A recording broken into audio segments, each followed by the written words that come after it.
Good evening. We're starting with some breaking news. Pinal County Sheriff's deputies have been involved in a shooting in Queen Creek.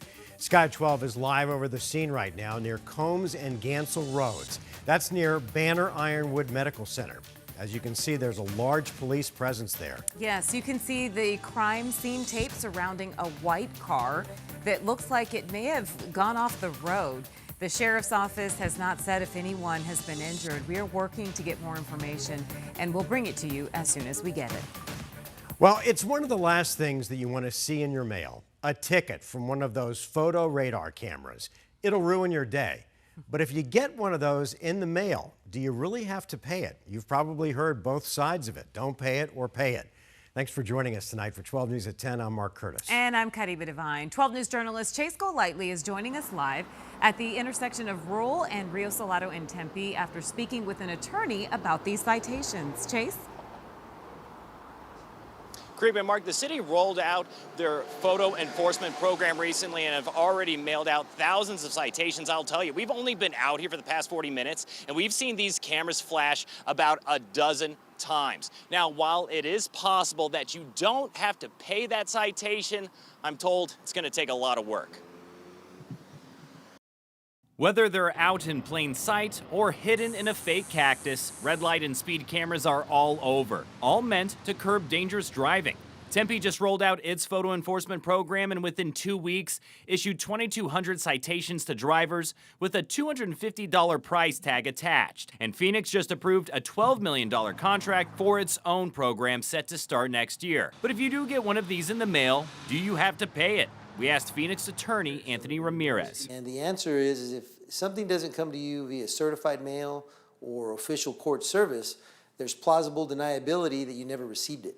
So you don't have any legal obligation to respond to something that was mailed to you. So in essence, someone could literally just throw that ticket away.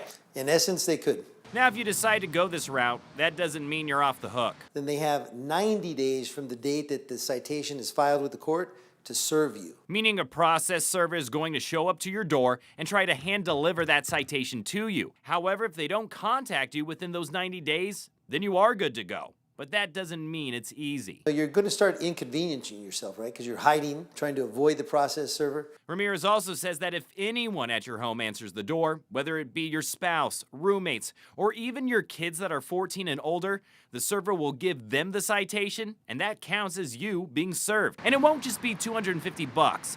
You have to pay for the process server's time. Then you also have to now appear in court and take time off of work, take time out of your day to go down there and now answer this citation. It is a gamble just to try to get out of a citation. They're locking themselves in the house or running around.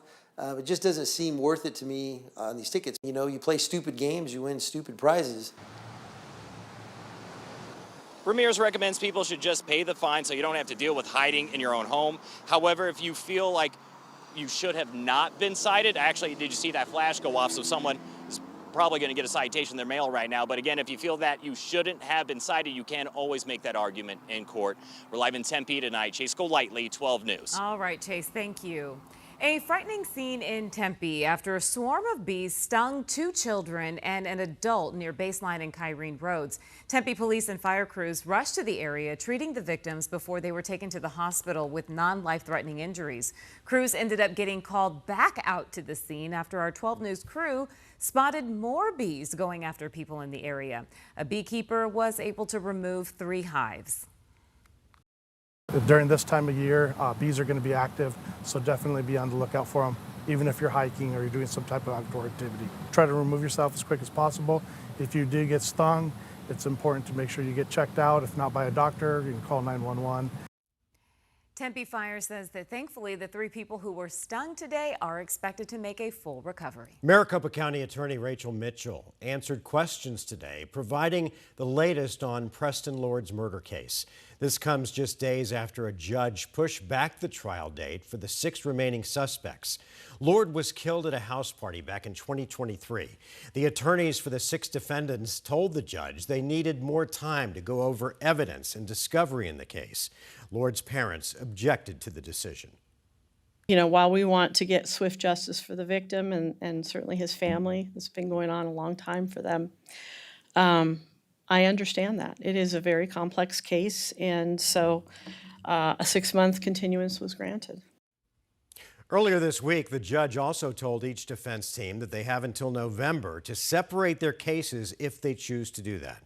It is time now for a look at our weather impact forecast. Meteorologist Lindsay Riley is with us, and Linz, the heat is making a big return this weekend. It is, yeah, that humidity that we've been feeling the last few days, that is going down. The dew points have been in the 60s, and today they started to drop into the upper 50s, and they'll continue to drop over the next couple of days. And as that happens, the temperatures go up, and instead of highs in the upper 90s to low 100s, we're going to be right around the average for this time of year.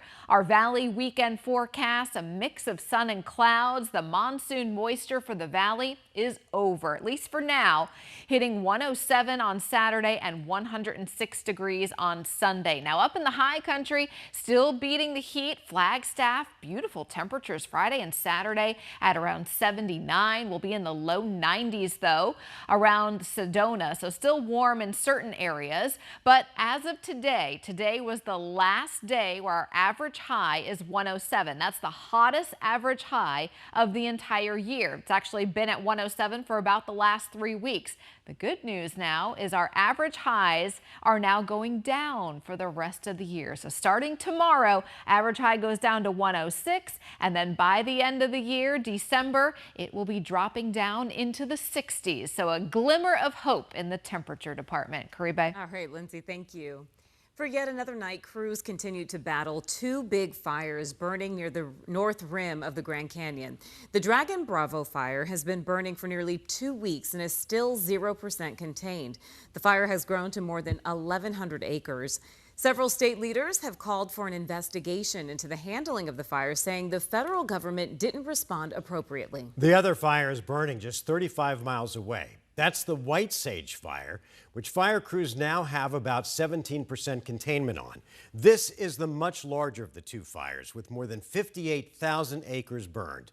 Heavy rain fell over the area today, which could prove to be a big help for fire crews. But they're also now on guard for potential flash flooding over that burn scar.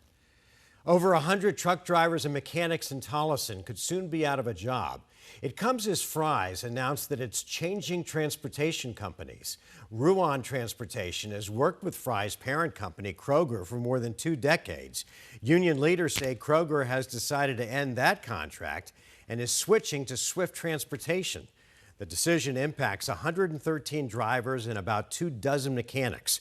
Kroger tells 12 News it reevaluates vendor contracts as part of its ongoing commitment to keep prices low. Both workers and union officials are hoping that public pressure will push Kroger to reconsider.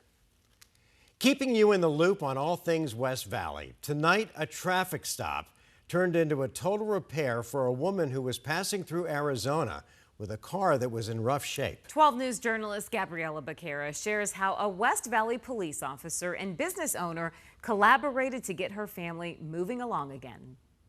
The last thing a driver wants is to be pulled over, but a traffic stop on a hot summer day may have changed this woman's life. While on the traffic stop, he had spoken with her. She started breaking down, saying her car wasn't running. She was homeless at the time. She only had enough money for a week with her kids, and they were living out of a hotel. Instead of giving her a citation and sending her on her way, that Goodyear police officer called Scott Daniel, an officer on the community action team. Sometimes a cite or whatnot's not needed if we can help somebody out to get where they need to be. Daniel then got in touch with Marcus McFall, the owner of McFall Tire and Auto Repair in Goodyear, who didn't even think twice about helping out. We evaluated the vehicle and saw a need and filled it. The woman's car had a broken AC unit, among some other things wrong, all costly repairs. But off the top of my head, probably close to $2,000. But the woman didn't pay a dime. McFall donated all the labor and discounted the parts. Angels on Patrol, a local nonprofit, paid the rest. Angels on Patrol is a private organization that goes off of donations only, and they're here mainly to assist with overdue motorists or people that are at the time, it's not so much homeless, but they're in need of that moment. Daniel says his community action team is responding to cases like this one daily, sometimes several times a day. And their good deeds are only doable because of community partners who answer their call for help. She was a good person. She really had her ducks in a row. she just needed a little bit of help to get back on the road. This isn't the first time McFall has helped someone get back on the road, and it likely won't be the last. But for him, it's just second nature. It's a good feeling of just taking care of good people, and it just, what goes around comes around, and you know, when good people are in need, we all need help sometimes, and it feels great doing that. In Goodyear, Gabriella Becerra, 12 News. Gabby, thanks. There's some good people out there.